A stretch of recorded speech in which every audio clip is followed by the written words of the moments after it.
I will never forget the summer of 2022 and the devastating floods that swept through Kentucky, Virginia, West Virginia, and other parts of America.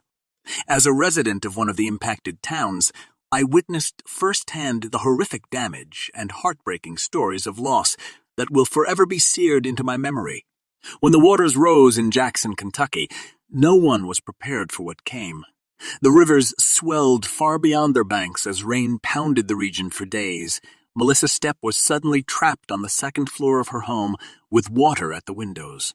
Her husband punched a hole in the roof so they could get out. But like so many others, they lost everything they owned in mere minutes as the floods destroyed their house and belongings. I was there when Kathy Smiley saw her outdoor shop washed away in minutes by the raging waters. For 38 years, she had poured her life into building that business from the ground up. In an instant, decades of hard work disappeared before her eyes, the currents too strong for anyone to stop. The floods took no mercy, even on the youngest souls. In Perry County, 3 young children drowned trying to escape with their parents, ages 8, 6, and 4. Their tiny bodies were found miles away after the storms.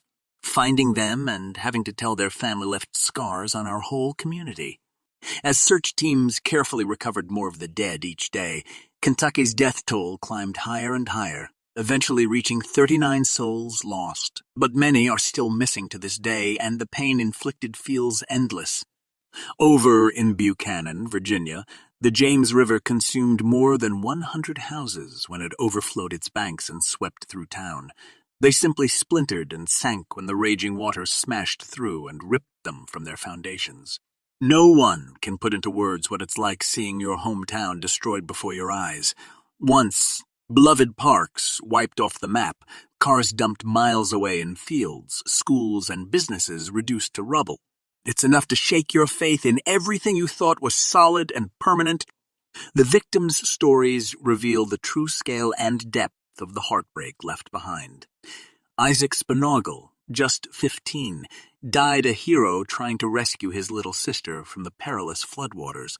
8-year-old Evie Crawford's tiny body took crews days to finally locate, washed many miles away from her devastated parents and siblings who prayed she would be found alive. In West Virginia, the destruction was just as severe. John Caudle spent 20 agonizing hours trapped on his roof, watching everything get destroyed around him in Huntington, broadcasting pleas for rescue on Facebook that no one could immediately answer amid the chaos.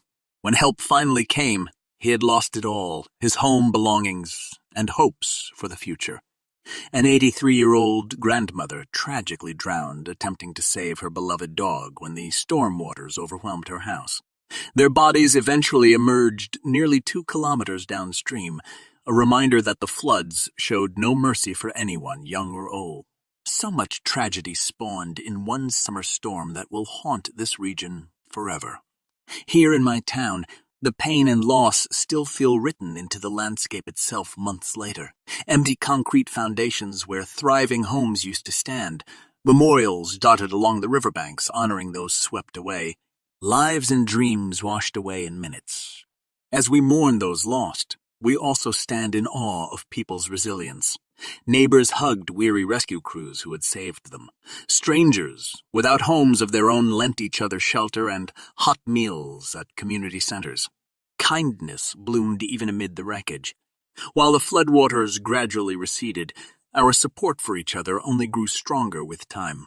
We knew we could not undo the horrific damage, but we could rebuild together one day at a time. I can still close my eyes and hear the rushing roar of the raging waters that upended so many lives that summer whenever I walk near the river, but I also hear the voices lifted in song at memorial services and groundbreakings as we came together to heal.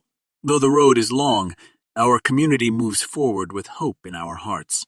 What we survived bonded us beyond measure as we saw the best of humanity rise up in the worst of times. We found light even amid the darkest storm clouds. The flooding of 2022 left scars across multiple states and families that will take generations to fully mend, but it could not wash away the ties of love and community that connect us. We press on, changed forever but not defeated. As long as we care for one another, we can withstand the fiercest floods or fires. Our compassion and resolve are the one thing no storm can ever destroy or take from us. We have each other, and that gives me hope for our future, however long the rebuilding may take.